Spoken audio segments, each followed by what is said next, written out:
జూబ్లీహిల్స్ నియోజకవర్గ ఎమ్మెల్యే మాగంటి గోపీనాథ్ అకాల మరణంతో ఏర్పడిన ఖాళీపై ఇప్పుడు సర్వత్రా చర్చ జరుగుతుంది. అన్ని రాజకీయ పార్టీల దృష్టి ఇప్పుడు జూబ్లీహిల్స్ పైనే ఉంది. కీలక పార్టీలన్నీ ఎన్నికల రణనగానికి సిద్ధమవుతున్నాయి. నవంబర్ లేదా డిసెంబర్లో బీహార్ అసెంబ్లీ ఎన్నికలతో పాటే జూబ్లీహిల్స్ ఉప ఎన్నికలు కూడా నిర్వహిస్తారని తెలుస్తోంది. ఉప ఎన్నికల్లో విజయం దక్కించుకుని రాష్ట్ర రాజధాని నగరంలో 2వ స్థానాన్ని జయించుకోవాలని కాంగ్రెస్ తహతహలాడుతుంది. 2024 ఫిబ్రవరిలో బీఆర్ఎస్ ఎమ్మెల్యే లాస్య నందిత అకాల మరణంతో సికింద్రాబాద్ కంటోన్మెంట్ ఖాళీ అయింది. ఇక్కడ జరిగిన ఉప ఎన్నికల్లో అనూహ్యంగా కాంగ్రెస్ గెలుపు జెండాను ఎగురవేసింది. ఈ నియోజకవర్గం నుంచి కాంగ్రెస్ అభ్యర్థి నారాయణ్ శ్రీ గణేష్ విజయం సాధించారు. బీజేపీ 2వ స్థానం నిలవగా సిట్టింగ్ స్థానాన్ని బీఆర్ఎస్ అనూహ్య రీతిలో పోగొట్టుకుని 3వ స్థానంతో సరిపెట్టుకుంది. కంటోన్మెంట్ గెలుపుతో రాజధాని ప్రాంతంలో ఒక్క సీటు కూడా తన ఖాతాలో వేసుకోలేకపోయానని చింతిస్తున్న కాంగ్రెస్ దాహం తీరినట్లయింది. కంటోన్మెంట్ తాలూకు చేదు అనుభవాన్ని దృష్టిలో పెట్టుకుని బీఆర్ఎస్ అలాంటి అనుభవం జూబ్లీహిల్స్లో పునరావృతం కాకూడదని గట్టిగా భావిస్తుంది. అందుకు పటిష్టంగా పావులు కదుపుతున్నట్టు సమాచారం. జూబ్లీహిల్స్ నియోజకవర్గ ఎమ్మెల్యే మాగంటి గోపీనాథ్ అకాల మరణంతో ఏర్పడిన ఖాళీపై ఇప్పుడు సర్వత్రా చర్చ జరుగుతుంది. అన్ని రాజకీయ పార్టీల దృష్టి ఇప్పుడు జూబ్లీహిల్స్ పైనే ఉంది. కీలక పార్టీలన్నీ ఎన్నికల రణనగానికి సిద్ధమవుతున్నాయి.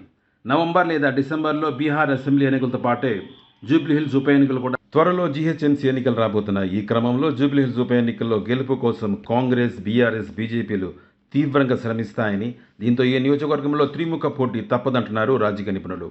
జూబ్లీహిల్స్ నియోజకవర్గంలో కాంగ్రెస్ అభ్యర్థి రేసులో మహమ్మద్ అర్జున్ పేరు వినిపిస్తుంది.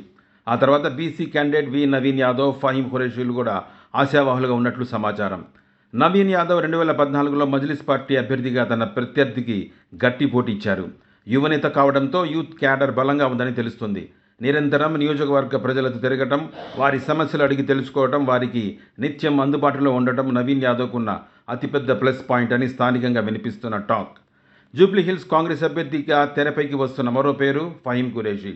Telangana minorities residential education institute society vice చైర్మన్గా ఉన్న ఫహీం పేరు వినిపిస్తున్నా ఆయనకు క్యాడర్ లేదని, నిరంతరం ప్రజల్లో తిరిగే మనిషి కాదని స్థానికులు చెబుతున్నారు. తాజాగా ఇంకో పేరు తెరపైకి వచ్చింది, ఫిరోజ్ ఖాన్. 2023లో నాంపల్లిలో కాంగ్రెస్ అభ్యర్థిగా పోటీ చేసి పరాజయం పాలైన ఫిరోజ్ ఖాన్ కాంగ్రెస్ అభ్యర్థిగా పోటీ చేయొచ్చని పబ్లిక్లో వినపడుతున్న టాక్. జూబ్లీహిల్స్ బీఆర్ఎస్ అభ్యర్థిగా దివంగత ఎమ్మెల్యే మాగంటి గోపీనాథ్ సతీమణి సునీతను పార్టీ బరిలోకి దించే ఆలోచన ఉందని సమాచారం. సునీతను అభ్యర్థిగా నిలబెట్టి సిట్టింగ్ స్థానాన్ని కాపాడుకోవాలని గులాబీ పార్టీ యోచిస్తుంది. కనీసం సానుభూతి అయినా తమను కాపాడుతుందని భావిస్తుంది.